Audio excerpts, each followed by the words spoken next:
Selamat datang di channel Teman Cerita. Di channel ini seperti biasa, saya akan kembali dengan membawakan sebuah kisah misteri yang tentunya semoga dapat menghibur kalian semua. Yuk, daripada kita lama-lama, langsung saja kita masuk ke dalam ceritanya. Angin malam berembus pelan, menyusup melalui celah-celah anyaman bambu rumah warga. Desa Karangjati, sebuah desa terpencil di Jawa Tengah, sunyi seperti biasanya. Tahun 1980-an, desa ini masih jauh dari modernisasi. Lampu minyak menjadi penerang utama di setiap rumah, dan jalan-jalan desa hanya diterangi cahaya bulan yang bersinar samar di antara dedaunan rimbun. Hanya suara jangkrik dan sesekali lolongan anjing yang terdengar di tengah malam di sadit desa. Sebuah rumah tua berdiri sendirian. Atap rumbia mulai lapuk, dan dinding bambunya terlihat kusam. Rumah itu dulunya adalah rumah paling megah di desa. Penghuninya, Karto, pernah menjadi juragan kaya, seorang saudagar yang disegani. Namun, itu dulu. Kini, rumah itu tak lebih dari sekadar bayang-bayang kejayaan masa lalunya. Di dalam rumah itu, Surti, istrinya, duduk di sudut ruangan dengan wajah cemas. Tatapannya tertuju pada Karto, suaminya, yang terbaring lemah di atas dipan tua. Tubuh lelaki itu semakin kurus, kulitnya pucat seperti tak lagi mengalir darah. Napasnya terdengar berat, sesekali disertai batuk yang dalam. Namun, yang membuat Surti lebih khawatir bukan sekadar penyakit yang menggerogoti tubuh suaminya, tetapi tingkah anehnya sejak beberapa minggu terakhir. Pak Karto, Bapak mimpi lagi." Suara Sumi, anak semata wayang mereka, terdengar lirih dari sudut ruangan. Gadis itu beranjak dari tempat duduknya dan mendekat ke arah ayahnya. Karto mendadak tersentak, matanya yang cekung terbuka lebar. Ia menatap langit-langit rumah dengan pandangan kosong. Mulutnya bergerak-gerak seperti ingin mengatakan sesuatu, tapi tak ada suara yang keluar. Surti meraih tangan suaminya yang dingin. "Pace, istighfar, Pace." Mata Karto bergerak liar, menatap sekeliling, nafasnya semakin memburu. Tiba-tiba, ia menggenggam erat tangan Surti dengan tenaga yang tak terduga dari tubuhnya yang lemah. "Dia ada di sini." Dia menatapku dari sudut ruangan. Suara Karto bergetar, hampir seperti bisikan. Surti dan Sumi saling berpandangan, lalu menoleh ke arah sudut ruangan yang dimaksud Karto. Tidak ada siapa-siapa, hanya bayangan samar. Dari lampu minyak yang berayun pelan terkena embusan angin. Sumi bergidik ngeri. "Bapak lihat siapa?" Karto masih terengah-engah, tatapannya tak lepas dari sudut ruangan itu. Anak kecil, tubuhnya penuh tanah, wajahnya hancur. Dia tersenyum padaku. Karto menutup wajahnya dengan kedua tangan. Tubuhnya bergetar. "Hebat." Surti memeluk suaminya erat. "Pak, tidak ada siapa-siapa di sini. Bapak mungkin cuma mimpi." Namun Karto menggeleng lemah. "Bukan mimpi. Dia ada di sini. Aku tahu dia datang untukku." Air mata perlahan mengalir di pipinya. "Young Tyrus." Suasana dalam rumah itu mendadak terasa lebih dingin. Surti merasa bulu kuduknya berdiri. Ia tak berani menoleh ke arah yang tadi ditunjuk Karto. Tapi perasaan ganjil itu semakin kuat. Seolah-olah ada seseorang yang berdiri di sudut ruangan dan memperhatikan mereka. Sumi menggigit bibirnya. "Bu, kita harus panggil Pak Darman." Pak Darman adalah kiai di desa mereka. Orang yang dihormati karena ilmunya yang tinggi dalam agama. Surti mengangguk. "Iya nak, besok pagi kita ke rumahnya." Malam itu, Karto akhirnya tertidur. Meski sesekali tubuhnya bergerak gelisah, seperti sedang bermimpi buruk. Surti dan Sumi tak bisa tidur dengan tenang. Setiap kali lampu minyak bergoyang tertiup angin, bayangan-bayangan di dinding terasa lebih menyeramkan. Di luar Rama, suara lolongan anjing semakin panjang, menambah kesan angker malam itu. Tepat tengah malam, Sumi yang masih terjaga mendengar sesuatu. Tuk-tuk-tuk, suara ketukan. Pelan, tapi jelas terdengar dari pintu depan rumah mereka. Sumi menoleh ke arah ibunya yang sudah setengah terlelap. Dengan hati-hati, ia bangkit dan berjalan menuju pintu. Tangannya gemetar saat hendak meraih pegangan pintu. "Jangan buka!" Suara lirih Karto mendadak terdengar. Sumi terdiam. Ia menoleh dan melihat ayahnya masih terbaring di dipan, tapi matanya terbuka. Pandangannya kosong. "Jangan buka pintunya. Dia ada di luar," bisiknya lagi. Sumi merasa jantungnya berdebar kencang. Ia menahan napas, mendengarkan lebih saksama. Tuk, tuk, tuk. Ketukan itu masih terdengar, kali ini lebih pelan, seolah-olah yang mengetuk hanya menggunakan ujung jarinya. Sumi meraih keberanian, mencoba mengintip dari celah dinding bambu, tapi yang ia lihat hanyalah kegelapan pekat di luar sana. Tidak ada siapa-siapa. Sumi, siapa itu? Surti tiba-tiba terbangun. Sumi menoleh ke arah ibunya, lalu kembali mengintip. Ketukan itu telah berhenti. Tidak ada siapa-siapa, Bu, jawabnya. Pelan, Surti menghela napas lega. Sudah, kembali tidur. Jangan pikirkan macam-macam. Sumi mengangguk, meski hatinya masih diliputi rasa takut. Ia kembali ke tempat tidurnya, tetapi matanya tak bisa terpejam hingga fajar mulai menyingsing. Pagi itu, Karto tampak lebih lemah. Wajahnya semakin pucat dan tubuhnya seperti kehilangan tenaga. Ia hanya menatap kosong ke langit-langit rumah, tak lagi meracau seperti malam sebelumnya. Surti menyuruh Sumi pergi ke rumah Pak Darman untuk meminta bantuan. Ketika Sumi membuka pintu depan rumah, tubuhnya mendadak membeku. Di tanah depan pintu, terdapat jejak kaki kecil yang berlumuran lumpur mengarah ke rumah mereka. Namun, anehnya, tidak ada jejak yang menjauh, seolah-olah sesuatu datang ke rumah mereka, tapi tidak pernah pergi. Sumi menelan ludahnya, lalu berlari secepat mungkin menuju rumah Pak Darman. Sementara angin pagi yang dingin masih menyelimuti desa Karangjati. Pagi itu, tubuh Karto semakin mengenaskan. Kulitnya pucat kebiruan, tulang-tulangnya menonjol, dan matanya tampak cekung seperti seseorang yang sudah lama tak tidur. Setiap helaan napasnya terdengar berat, seperti ada beban tak kasat mata yang menindih dadanya. Surti duduk di samping suaminya, menggenggam tangannya yang terasa dingin. Mata perempuan itu berkaca-kaca, melihat kondisi Karto yang kian memburuk. Pak, coba makan sedikit. Surti menyodorkan semangkuk bubur yang baru. Saja ia, namun Karto hanya menggeleng lemah. Bibirnya bergerak-gerak, seolah ingin mengatakan sesuatu, tapi suaranya terlalu lirih untuk didengar. Melihat kondisi suaminya yang semakin parah, Surti akhirnya memutuskan untuk memanggil dokter desa, Pak Wahyu. Ketika dokter itu tiba, ia langsung memeriksa Karto dengan saksama. Ia mengecek suhu tubuhnya, memeriksa nadinya, dan mendengarkan detak jantungnya dengan penuh perhatian. Setelah beberapa saat, dokter Wahyu menghela napas panjang. Secara medis, saya tidak menemukan penyakit apapun pada Pak Karto, katanya lirih. Tekanan darahnya sedikit rendah, tapi tidak ada tanda-tanda penyakit serius. Surti menatap dokter Wahyu dengan cemas. Tapi, Pak Dokter, lihat tubuhnya. Dia semakin kurus setiap hari. Bapak saya ini bukan orang yang suka mengeluh, tapi sekarang, bahkan untuk berbicara pun sulit. Dokter Wahyu menggeleng. Wajahnya terlihat penuh kebingungan. Saya sarankan untuk terus memberinya makanan bergizi dan menjaga kondisinya. Kalau ada hal yang lebih buruk terjadi, coba bawa ke rumah sakit di kota. Setelah dokter Wahyu pergi, Surti duduk termenung di depan rumahnya. Angin sore berembus pelan, membawa suara lirih dari para tetangga yang mulai berbisik-bisik tentang penyakit Karto. Sepertinya Karto kena santet, bisik seorang ibu-ibu kepada tetangganya.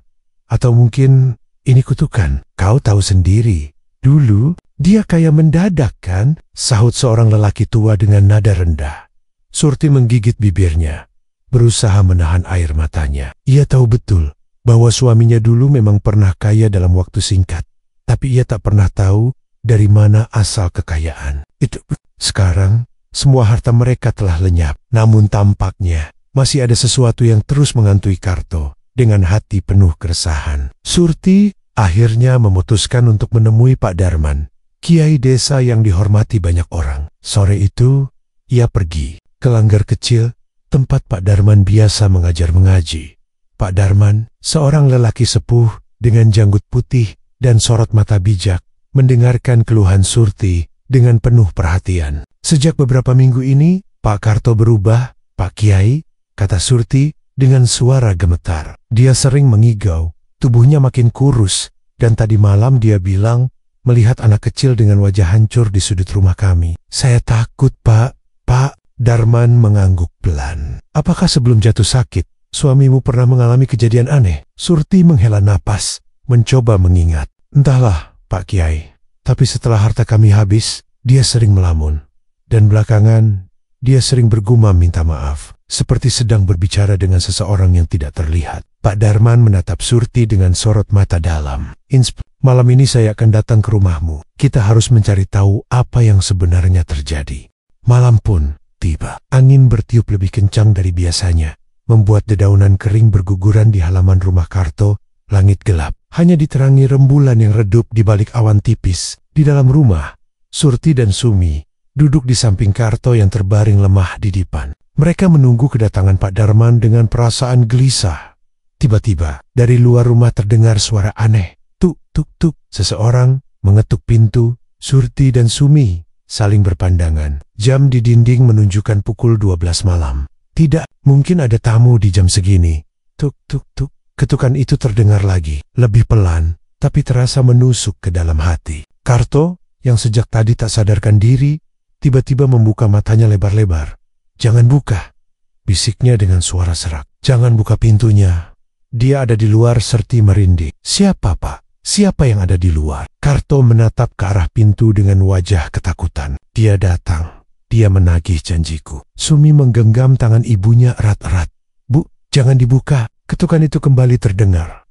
Kali ini disertai suara tangisan lirih. Suara seorang anak kecil. Surti menelan ludah. Tangannya gemetar saat mencoba mengintip dari celah dinding bambu. Namun, yang ia lihat hanyalah kegelapan pekat di luar sana. Tidak ada siapa-siapa, tapi suara tangisan itu masih terdengar. Hik-hik, ibuku. Suara itu terdengar semakin jelas, seperti berasal dari depan pintu rumah mereka. Surti menggigil. Sumi memeluk ibunya erat-erat. Sementara Karto, dengan tubuh lemahnya, hanya bisa menangis di atas dipan. Saat itulah, suara langkah terdengar dari kejauhan. Lalu, sebuah ketukan yang lebih kuat menggema di pintu. Tok, tok, tok. Assalamualaikum.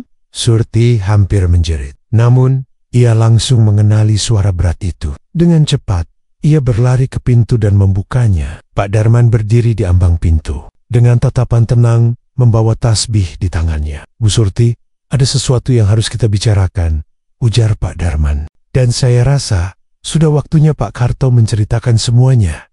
Surti melirik ke arah suaminya yang masih menangis. Hatinya dipenuhi ketakutan. Apa yang sebenarnya terjadi di masa lalu suaminya? Dan siapa sosok yang setiap malam datang mengetuk pintu rumah mereka? Suasana rumah masih terasa mencekam. Setelah kedatangan Pak Darman, ketegangan di dalam rumah Karto dan Surti belum juga mereda. Karto terus meracau dalam tidurnya. Tubuhnya menggigil hebat, seolah sedang berhadapan dengan sesuatu yang tak kasat. Sementara itu Surti dan Sumi, anak mereka, hanya bisa duduk memeluk lutut, berusaha menenangkan diri di sudut kamar. Malam semakin larut. Angin bertiup pelan dari celah-celah dinding bambu rumah mereka. Pak Darman duduk di lantai dengan tasbih di tangannya, membaca ayat-ayat suci dengan suara lirih. Surti melirik ke arah suaminya yang terbaring di dipan. Peluh membasahi dahinya. Bibirnya komat-kamit menggumamkan sesuatu yang tidak jelas. Tiba-tiba, Karto membuka matanya lebar-lebar. Napasnya terengah-engah. Ia melihat ke sudut kamar, tepat di bawah genting yang gelap. Wajahnya seketika pucat pasi. Tangannya gemetar dan mulai mencakar udara, seolah ingin menyingkirkan sesuatu yang tidak terlihat. Dia di sana. Suara Karto serak dan bergetar. Matanya tak berkedip menatap sudut kamar. Surti mengikuti arah tatapan suaminya. Tapi yang ia lihat hanya bayangan dinding yang bergetar tertiup angin. Pak, siap! Karto mencengkram lengan istrinya dengan kuat, membuat Surti tersentak. Bocah itu Wiro, dia menatapku. Bu, dia marah. Dia menagih janjiku. Mendengar nama itu, tubuh Surti terasa lemas. Wiro, nama itu tidak asing baginya. Beberapa tahun lalu, seorang bocah bernama Wiro memang hilang secara misterius di desa ini. Kasus itu tidak pernah terpecahkan, dan jenazah Wiro tak pernah ditemukan. Pak Darman menatap Karto dalam-dalam. Pak Karto, ceritakan semuanya. Apa yang sebenarnya terjadi? Karto menangis. Air matanya mengalir deras. Tubuhnya bergetar seperti orang yang tengah menahan kesakitan luar biasa. Dengan suara tersendat, ia mulai berbicara. Dulu, Karto bukanlah orang miskin. Ia adalah seorang juragan yang kaya raya. Tidak ada yang tahu dari mana asal kekayaannya. Sawah luas, ternak berlimpah, dan rumah besar yang megah adalah miliknya. Namun, semua itu bukan hasil kerja keras. Semua itu adalah hasil dari perjanjian yang ia buat dengan sesuatu yang kelam. Karto mengaku bahwa saat usahanya hampir bangkrut, ia pergi ke seorang dukun sakti yang tinggal jauh di ujung hutan. Dukun itu menawarkan pesugihan, tapi bukan sekadar pesugihan biasa. Karto harus memberikan tumbal manusia agar kekayaannya terus bertahan. Awalnya, Karto ragu, tapi ketakutan akan kemiskinan mengalahkan akal sehatnya. Pada suatu malam, ia menculik Wiro, seorang bocah berusia 8 tahun yang sering bermain di dekat sawahnya. Bocah itu menangis dan memohon agar dilepaskan. Tapi Karto menutup hatinya. Ia menyerahkan Wiro kepada dukun itu. Dan sejak saat itu, Wiro tidak pernah kembali. Kekayaan Karto meningkat pesat setelah kejadian itu. Ia menikmati kemewahan tanpa rasa bersalah, menganggap semuanya sebagai takdirnya. Namun, setelah bertahun-tahun berlalu, perlahan-lahan semuanya mulai berubah. Kekayaan menghilang begitu saja, satu persatu hartanya lenyap tanpa bisa dijelaskan. Sampai akhirnya, ia jatuh miskin dan hidup dalam kesengsaraan. Dan kini, arwah Wiro datang menagih janji. Karto terisak. Aku menyesal. Aku tidak bisa tidur. Aku melihatnya setiap malam. Dia berdiri di sudut kamar. Wajahnya rusak. Tubuhnya penuh darah. Dia menatapku dengan mata kosong, seolah menunggu sesuatu. Surti memeluk Sumi erat-erat. Putrinya gemetar ketakutan. Astagfirullah, Pak. Kenapa kau melakukan ini? Pak Darman menarik napas dalam. Pak Karto, dosa ini sangat besar. Kau telah mencabut nyawa seseorang demi kekayaan dunia. Tapi tidak ada dosa yang tak terampuni jika kau sungguh-sungguh bertobat. Karto menggeleng dengan wajah ketakutan. Tidak semudah itu. Dia ingin aku mati. Dia tidak akan memaafkanku. Tiba-tiba, angin di dalam rumah bertiup lebih kencang. Pintu dan jendela berderak keras. Lampu minyak yang menerangi ruangan berkedip-kedip, seolah akan padam kapan saja. Lalu, terdengar suara. Pak, kenapa Bapak tega? Suara itu lirih. Suara seorang anak kecil. Surti menjerit dan memeluk Sumi lebih erat. Pak Darman segera menggenggam tasbihnya dan mulai melantunkan doa. Namun Karto tak mampu lagi berkata-kata. Matanya terbelalak menatap sudut kamar. Di sana berdiri seorang bocah kecil. Bajunya lusuh, tubuhnya kurus, dan wajahnya hancur. Matanya kosong, bibirnya pecah-pecah, dan darah mengalir dari kepalanya. Bocah itu tersenyum tipis tapi senyuman. Itu lebih menyeramkan daripada menenangkan. Bapak janji gak akan nyakitin aku. Tapi kenapa? Kenapa Bapak bohong? Karto merangkak mundur dengan napas tersengal. Ampuni aku mohon. Aku menyesal Wiro. Tapi sosok itu hanya menatapnya tanpa ekspresi. Angin di dalam rumah semakin kencang. Suara-suara aneh menggema di udara. Pak Darman semakin mengeraskan bacaan doanya. Pak Karto, satu-satunya cara untuk lepas dari ini adalah bertobat. Bertobat dengan sebenar-benarnya. Karto menggigil. Air matanya bercucuran. Wajahnya penuh ketakutan. Bagaimana caranya? Aku tidak ingin mati, Pak Kiai. Pak Darman menatapnya dalam-dalam. Kau harus mengakui kesalahanmu di hadapan semua orang. Kau harus meminta maaf kepada keluarga Wiro. Dan yang paling penting, kau harus menyerahkan dirimu kepada Allah. Karto terisak. Tapi sebelum ia bisa menjawab, suara itu kembali terdengar. Terlambat, Pak. Seketika, lampu minyak padam. Rumah menjadi gelap gulita. Dan suara tawa kecil menggema di setiap sudut ruangan. Malam itu terasa lebih panjang dari biasanya. Angin bertiup kencang, membuat pohon bambu di sekitar rumah Karto bergesekan dan menghasilkan suara menyeramkan. Surti duduk di sudut ruangan, memeluk Sumi yang masih ketakutan setelah mendengar pengakuan. Suaminya, Pak Darman, terus berdoa, berharap rumah ini tidak lagi dihantui oleh arwah yang menuntut balas. Namun, keheningan itu tiba-tiba pecah. Tap, tap, suara langkah kaki terdengar dari luar rumah. Suara itu berulang, seolah ada seseorang yang berjalan perlahan di pekarangan. Surti menoleh ke arah pintu. Matanya melebar penuh ketakutan. Karto, yang masih terbaring lemah, menggigil dan mulai berkeringat dingin. Bu, itu sih, bisik Sumi sambil mencengkeram tangan ibunya. Surti menelan ludah. Entah, mungkin cuma suara angin. Namun, mereka tahu itu bukan angin. Langkah kaki itu semakin mendekat. Tap, tap, tap. Tiba-tiba, pintu depan berderit. Terbuka sendiri. Surti menjerit tertahan. Pak Darman berdiri dan memegang tasbihnya erat-erat. A'udzubillahi minasyaitonir rajim, bisiknya sebelum melanjutkan doa-doanya. Tak ada siapapun di depan pintu, hanya pekarangan yang gelap dan angin dingin yang berembus masuk ke dalam rumah. Namun, bau anyir tiba-tiba menyeruak ke dalam ruangan, begitu menyengat hingga membuat Surti mual. "Pak Kiai, baunya ini." Surti menutup hidungnya. Pak Darman mengerutkan dahi. "Ini bukan bau biasa, Bu Surti. Ini bau darah." Karto mulai menggigil lebih hebat. Matanya berkaca-kaca. Napasnya tersengal. Dia di sini. Aku bisa merasakannya.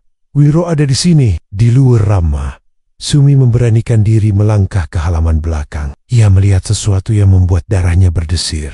Seorang anak kecil berdiri di bawah pohon pisang. Bocah itu diam, tak bergerak, hanya menatap lurus ke arahnya. Bajunya lusuh dan penuh noda tanah. Matanya kosong, bibirnya pecah-pecah, seperti kering tanpa kehidupan. "Sumi." Suara bocah itu lirih. Sumi membeku, napasnya tercekat, jantungnya berdetak kencang. "Kakak." Bocah itu tersenyum kecil, tapi senyuman itu lebih menyeramkan daripada menenangkan. "Tolong, aku." Sumi ingin berteriak, tapi suaranya seolah tercekat di tenggorokan. Ia memundurkan langkahnya perlahan, berharap bocah itu menghilang. Namun, semakin lama, bocah itu tampak semakin dekat. Tanpa bergerak, tanpa melangkah, ia tiba-tiba berada tepat di hadapan Sumi. Mata bocah itu menatap dalam ke arahnya. "Bapakmu jahat."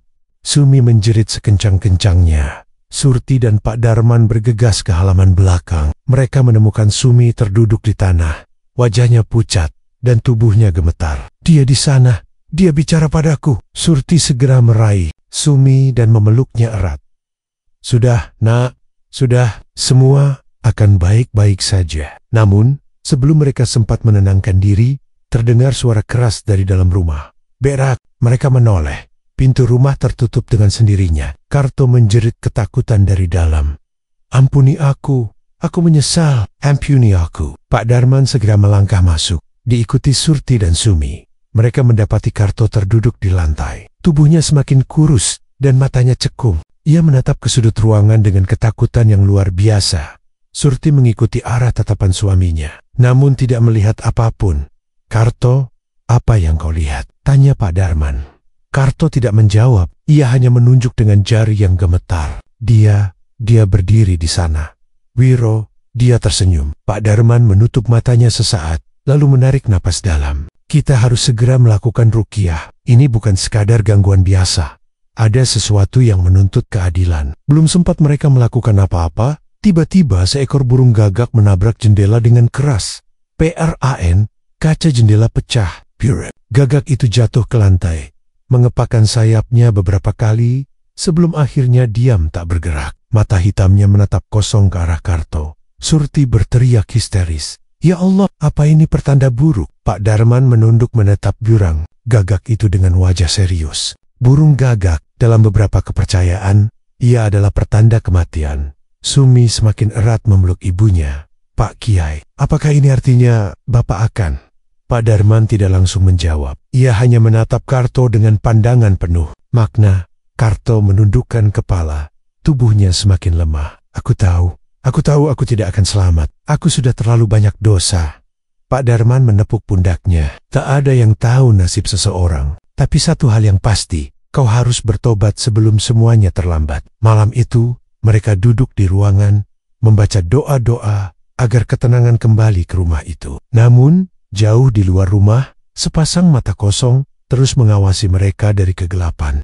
Malam itu, setelah berbagai gangguan mengerikan yang mereka alami, Pak Darman akhirnya meminta Karto untuk menunjukkan lokasi di mana ia mengubur tumbalnya bertahun-tahun lalu. Karto, yang kini semakin lemah dan penuh ketakutan, awalnya enggan. Namun, desakan Surti, Sumi, dan Pak Darman membuatnya tak punya pilihan. Dengan langkah gontai, Karto berjalan ke halaman belakang rumahnya, diikuti oleh Pak Darman, Surti, dan Sumi yang menggenggam tangannya erat. Angin dingin berhembus, membuat bulu kuduk mereka meremang. Bulan tampak redup, seakan enggan menerangi perjalanan mereka malam itu.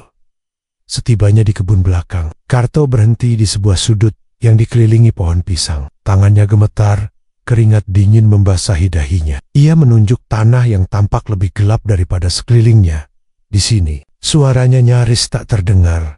Di sini aku menguburnya. Pak Darman menatap tanah itu dengan serius. Ia kemudian mengambil ranting dan mulai menusukkan ke tanah. Mencoba mencari tanda-tanda ada sesuatu yang terkubur di dalamnya.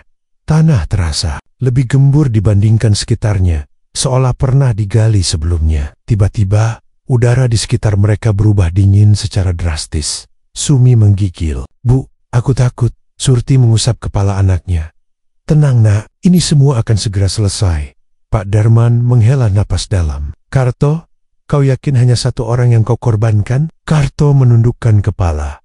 Napasnya tersengal. "Satu, hanya satu." Wiro Pak Darman berlutut dan menggali tanah dengan tangannya sendiri. Saat ia menggali lebih dalam, bau anyir mulai menyebar. Surti menutup hidungnya, sementara Sumi mundur beberapa langkah dengan wajah pucat. Bau busuk yang menyengat semakin kuat, seolah sesuatu yang lama terkubur mulai mengeluarkan aroma kematian. Setelah beberapa saat menggali, jari-jari Pak Darman menyentuh sesuatu yang keras. Ia menggali lebih dalam, dan tak lama kemudian, sebuah tulang kecil muncul ke permukaan. Surti menjerit tertahan. "Astik." Pak Darman menarik napas panjang, dan dengan hati-hati mengangkat tulang itu. Ini tulang manusia." Sumi memeluk ibunya erat. Wajahnya semakin pucat. "Pak Kiai, apakah itu?" Pak Darman mengangguk pelan. "Kemungkinan besar ini tulang Wiro." Karto tersungkur ke tanah, menangis histeris. "Aku menyesal. Aku menyesal. Aku hanya ingin kaya. Aku tak tahu balasannya akan seperti ini." Pak Darman memejamkan mata dan membaca doa. Sementara Surti menangis melihat keadaan suaminya yang semakin hancur. Ia tahu suaminya bersalah, tapi hukuman yang kini menimpanya terlalu mengerikan. Di desa, kabar tentang temuan tulang manusia di belakang rumah Karto menyebar dengan cepat. Para tetangga mulai berkumpul di depan rumah mereka, bergunjing dengan nada penuh kecurigaan. "Aku sudah bilang, Karto itu pasti ada main dengan ilmu hitam," bisik seorang ibu-ibu. "Dulu kan anak Pak Lurah hilang misterius." Jangan, ucap lelaki tua dengan nada penuh spekulasi. Desas-desus makin liar. Nama Wiro, bocah yang hilang bertahun-tahun lalu, kembali diperbincangkan. Orang-orang mulai mengingat betapa anehnya kejadian itu. Wiro yang tiba-tiba menghilang tanpa jejak. Karto yang mendadak kaya, lalu jatuh miskin dan sakit-sakitan setelah beberapa tahun. Malamnya, beberapa warga desa datang ke rumah Karto. Pak Lurah, yang juga merupakan ayah Wiro, datang dengan wajah tegang. Ia ditemani beberapa pemuda desa yang membawa obor. Teriak Pak Lurah. "Benarkah kau yang membunuh anakku?" Karto, yang kini semakin lemah, hanya bisa menangis dan menundukkan kepala. Surti berusaha melindungi suaminya. "Pak Lurah, suamiku sudah menyesal. Tolong, beri kami kesempatan untuk menyelesaikan ini dengan cara yang benar." Pak Lurah mengepalkan tangannya. "Anakku sudah hilang selama bertahun-tahun, Bu Surti. Aku ingin tahu kebenaran yang sebenarnya." Pak Darman maju ke depan, berusaha menenangkan situasi. "Pak Lurah, saya mohon, kita selesaikan ini dengan cara yang baik. Kita bawa tulang ini ke pemakaman yang layak. Mari kita berdoa agar arwah Wiro mendapatkan ketenangan." Pak Lurah masih terlihat marah, namun akhirnya ia mengangguk. "Baiklah, tapi setelah ini, Karto harus bertanggung jawab." Karto menatap Pak Lurah dengan mata penuh penyesalan. "Aku akan menerima hukuman apapun, Pak. Aku hanya ingin menebus dosaku sebelum ajal menjemput." Malam itu, dengan dibantu beberapa warga, tulang belulang Wiro dipindahkan ke pemakaman desa. Pak Darman memimpin doa, dan suasana terasa begitu mencekam. Angin bertiup pelan, seolah mengiringi kepergian arwah yang selama ini terjebak di antara dunia. Namun, meski jasad Wiro telah ditemukan dan dikuburkan dengan layak, gangguan di rumah Karto belum berhenti. Bahkan, sesuatu yang lebih menyeramkan tengah menanti mereka. Malam itu, rumah Karto dipenuhi ketegangan. Setelah pemakaman tulang belulang Wiro, mereka berharap semuanya akan tenang. Namun, justru sebaliknya yang terjadi. Karto terbangun dengan napas tersengal, dada sesak. Tubuhnya terasa semakin lemas, keringat dingin mengalir di pelipisnya. Saat ia membuka mata, jantungnya hampir berhenti. Di ujung ranjangnya, seorang anak kecil berdiri dengan wajah pucat. Bajunya compang-camping dan basah, seolah baru saja keluar dari dalam lumpur. Matanya kosong, tapi sorotnya penuh dendam. Suara lirih itu terdengar mengerikan di keheningan malam. Kenapa? Kenapa Bapak membunuh saya? Karto mengerjap. Ia ingin berteriak, tapi suaranya tercekat. Bocah itu bukan orang lain. Itu Wiro, aku. Bibir Karto bergetar. Ia mencoba menarik napas, tapi tubuhnya terasa lumpuh. Wiro melangkah mendekat. Setiap langkahnya menimbulkan suara basah, seperti lumpur yang terinjak. Wajahnya yang awalnya datar perlahan berubah mengerikan. Matanya dipenuhi darah, dan mulutnya tersenyum lebar dengan deretan gigi hitam yang patah-patah. Kembalikan. Hidup. Suara bocah itu berubah menjadi parau, menggema di seluruh ruangan. Tiba-tiba, lampu di kamar Karto berkedip-kedip. Angin berhembus kencang dari jendela yang sebelumnya tertutup rapat. Bau anyir memenuhi ruangan. Surti dan Sumi yang tidur di kamar sebelah terbangun oleh suara aneh. Pak, ada apa? Teriak Surti. Sumi yang masih mengantuk ikut tersentak. Ia mendengar suara seperti seseorang menangis di luar kamar. Namun, saat menoleh ke jendela, sesuatu yang lebih menyeramkan terlihat di dinding luar rumah. Bayangan hitam merayap perlahan, membentuk sosok seorang anak kecil dengan tubuh yang bengkok. Matanya merah menyala, mengawasi mereka dari balik kaca jendela. Ibu, jerit Sumi histeris. Itu siapa? Surti menoleh ke arah jendela dan hampir jatuh. Pingsan.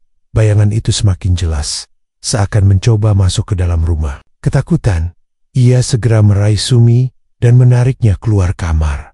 Di dalam kamar Karto, jeritan pria tua itu menggema. Ia berusaha mengusir Wiro, tapi sosok itu semakin mendekat. Wajahnya yang mengerikan semakin dekat ke wajah Karto. Kembalikan, Nil. Suara itu berubah menjadi desisan panjang. Karto akhirnya bisa berteriak. Ampun Wiro, aku menyesal. Jangan ganggu aku. Namun, arwah Wiro tidak peduli. Dari sudut ruangan, bayangan hitam lain mulai bermunculan, merayap naik ke langit-langit seperti kabut hitam yang pekat. Suara ketukan keras terdengar dari setiap sisi rumah. Pak Darman yang sedang tidur di rumahnya tersentak bangun. Ia merasakan hawa yang sangat berbeda malam itu. Tanpa berpikir panjang, ia mengambil sorban dan kitab sucinya, lalu bergegas ke rumah Karto. Saat tiba, ia mendengar suara jeritan dari dalam rumah. Dengan cepat, ia mengetuk pintu, tapi tidak ada yang membukakan. Pak Darman akhirnya mendorong pintu dan masuk. Di dalam, Surti dan Sumi terlihat memeluk satu sama lain di sudut ruangan. Tubuh mereka gemetar ketakutan. Lampu rumah berkedip-kedip, dan udara terasa begitu dingin. Karto, di mana kau? Seru Pak Darman. Tiba-tiba, suara tawa kecil terdengar dari kamar Karto. Suara seorang anak kecil, tapi terdengar begitu memilukan dan penuh dendam. Pak Darman langsung masuk ke kamar itu. Ia melihat Karto yang terduduk di lantai menetap kosong. Tubuhnya gemetar.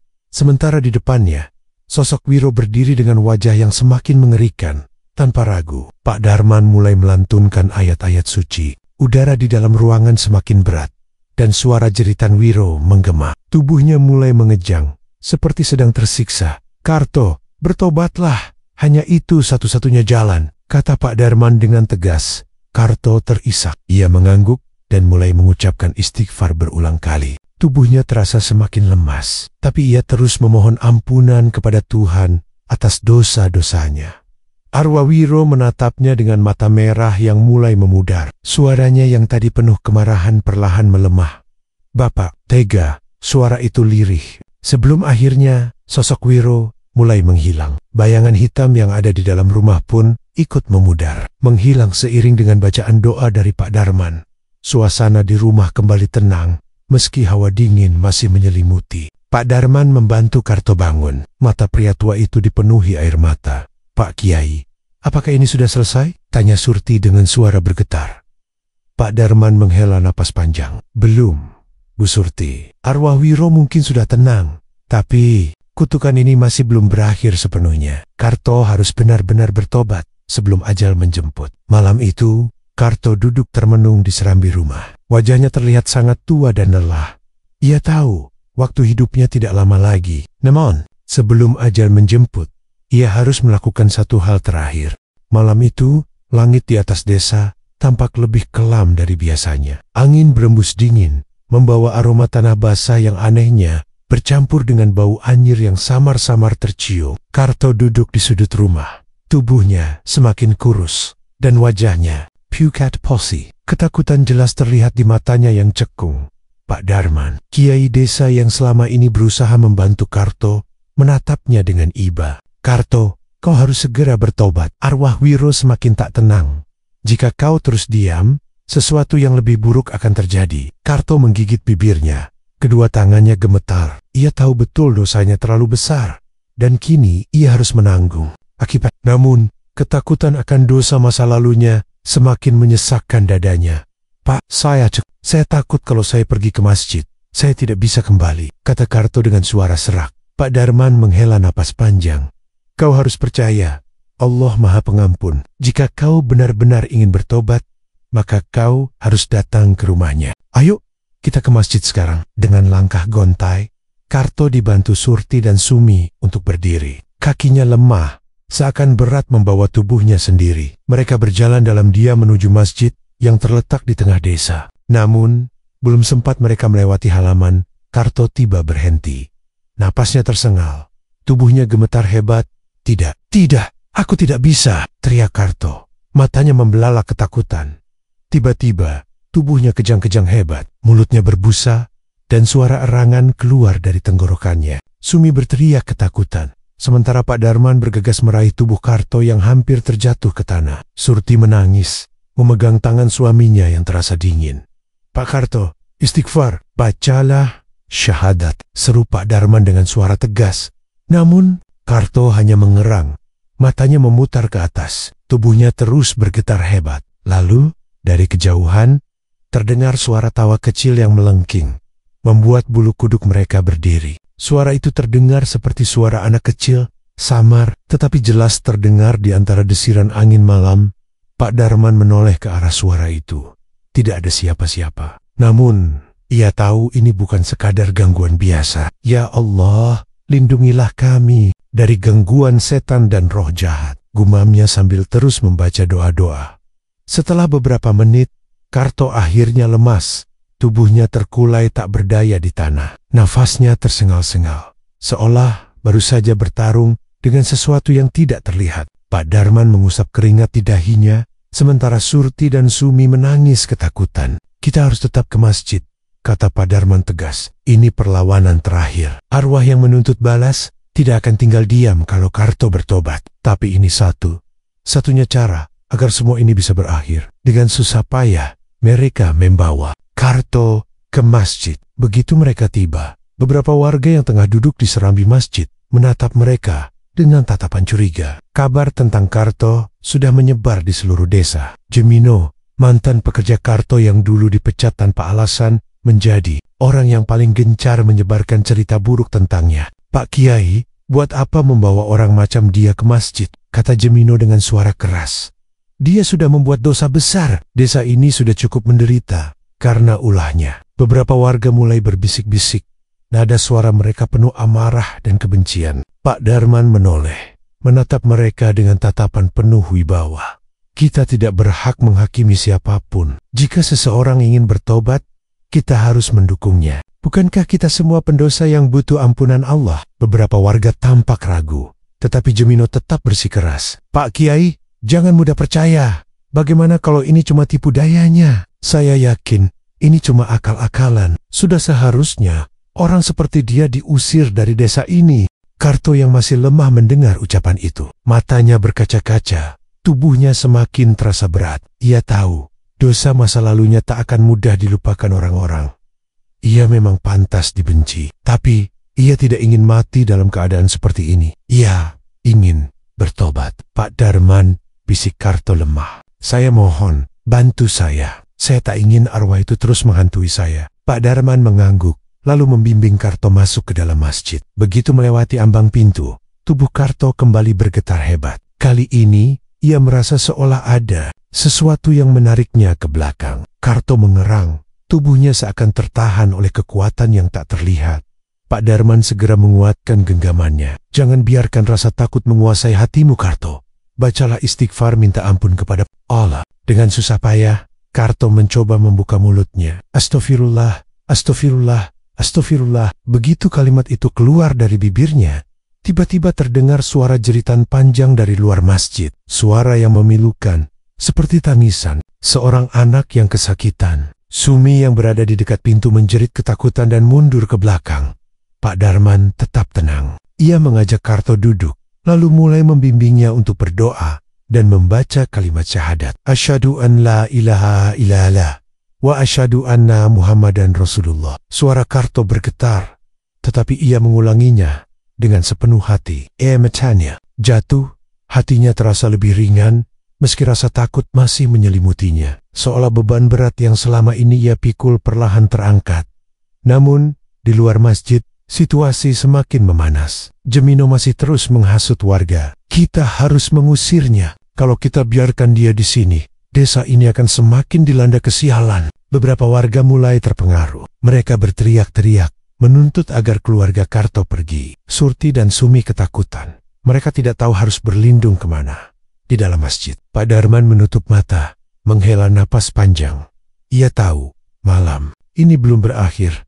Masih ada perlawanan yang harus dihadapi. Bukan hanya dari arwah yang menuntut balas, tetapi juga dari manusia yang tak bisa memaafkan.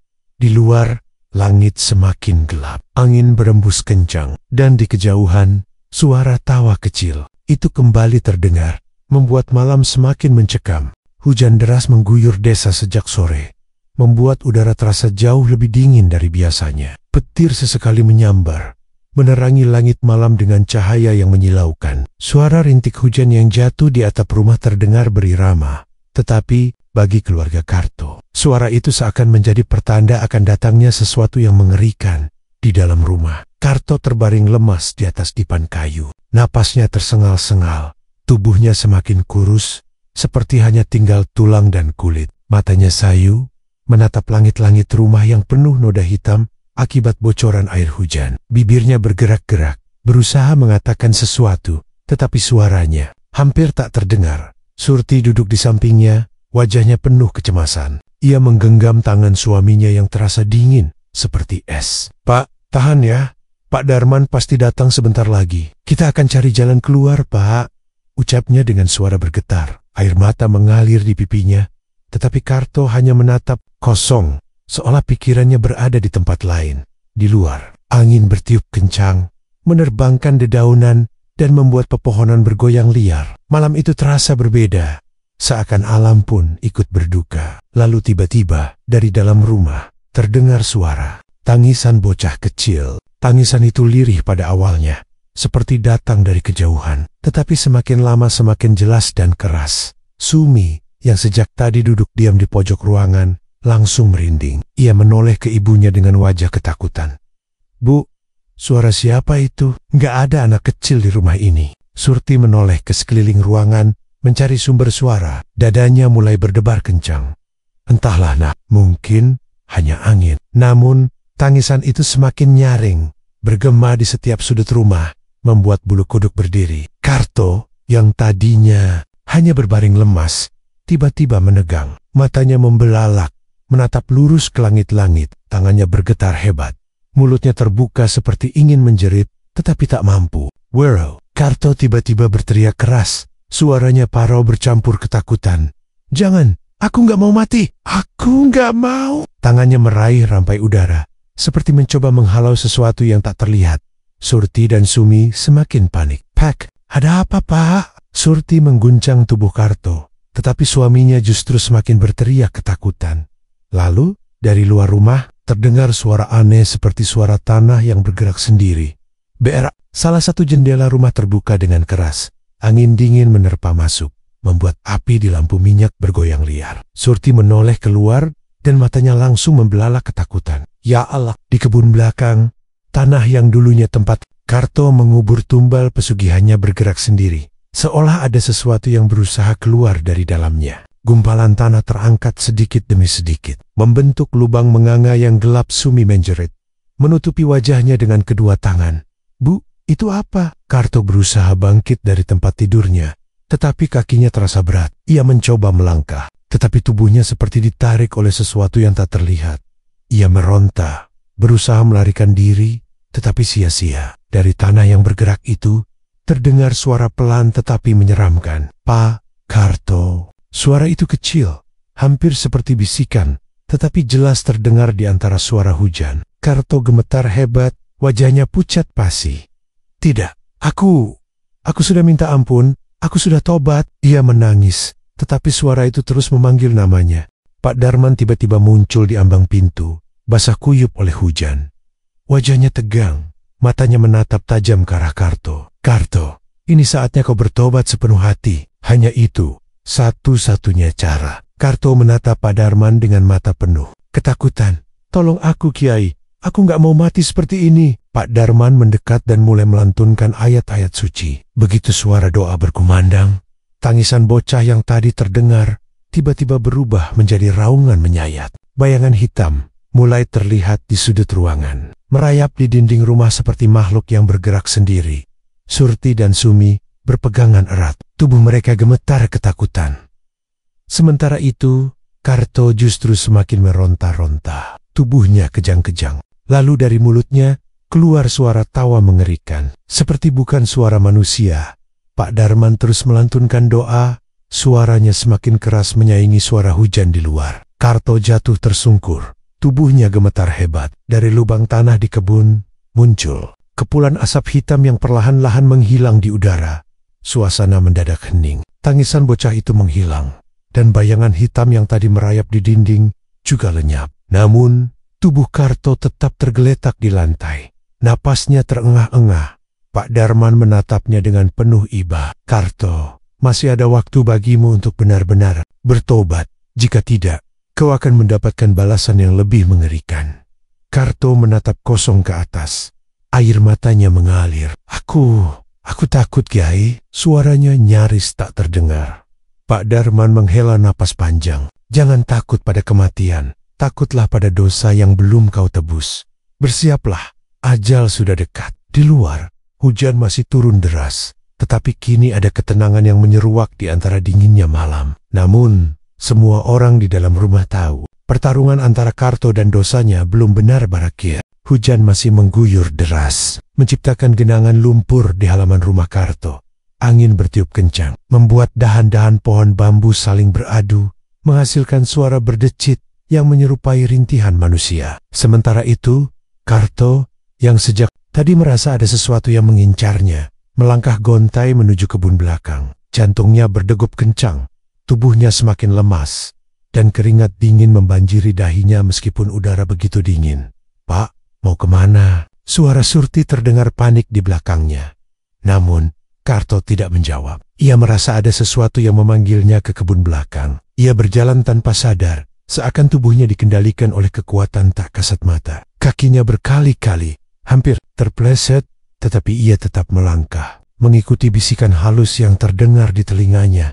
Saat ia tiba di kebun belakang, tanah yang dulu menjadi tempatnya mengubur tumbal, terasa lebih dingin dari biasanya. Tubuhnya bergetar hebat, bukan hanya karena udara malam yang menggigit, tetapi juga karena teror yang melingkupinya. Tiba-tiba, dari dalam tanah yang becek, muncul gelembung-gelembung udara, seolah ada sesuatu yang bergerak di dalamnya. "Papa, ayo kita masuk." "Ini sudah malam." Suara Sumi bergetar di belakangnya. Gadis itu menggenggam erat lengan ibunya, tubuhnya gemetar ketakutan. Tiba-tiba, tanah di hadapan Karto terbelah dengan suara mengerikan. Lumpur berhamburan ke segala arah memperlihatkan sesuatu yang bergerak dari dalamnya. Karto mundur beberapa langkah, matanya melebar, napasnya tersengal. Dari dalam tanah yang terbelah itu, muncul sebuah tangan hitam, kurus, dengan jari-jari panjang yang tajam. Tangan itu bergerak perlahan, seperti sedang mencari sesuatu, sebelum akhirnya mencengkeram pergelangan kaki Karto dengan kuat.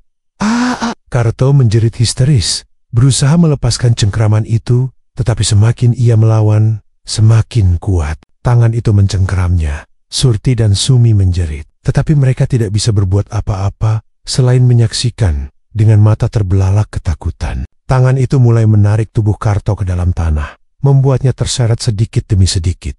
"Telung, Pak Darman, telung, aku." Karto berusaha meraih sesuatu di sekelilingnya, tetapi tidak ada yang bisa ia pegang. Lumpur semakin menelannya. Tiba-tiba, di tengah kegelapan malam, muncul sesosok bayangan kecil. Bayangan itu tak lain adalah Wiro, bocah yang dulu menjadi tumbal pesugihan Karto. Wajahnya pucat, matanya kosong, tetapi bibirnya menyunggingkan senyum menyeramkan. Kau sudah berjanji. Suara Wiro terdengar menggema di udara. Dingin dan tanpa emosi.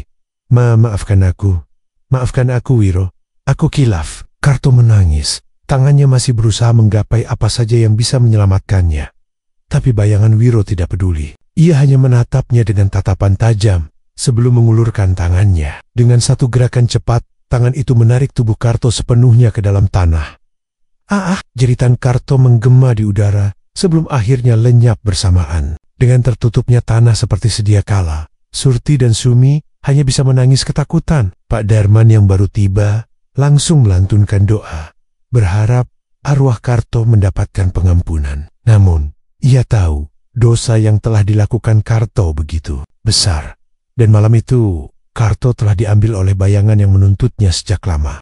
Fajar menyingsing di desa kecil itu, namun suasana masih begitu mencekam. Hujan deras semalam telah menyisakan tanah becek di halaman belakang rumah Karto. Warga yang datang pagi itu tertegun melihat tanah yang tergali dengan bekas cakar yang dalam. Namun, yang membuat mereka bergidik adalah tidak adanya jejak jasad Karto. Ia telah lenyap begitu saja, seolah ditelan bumi.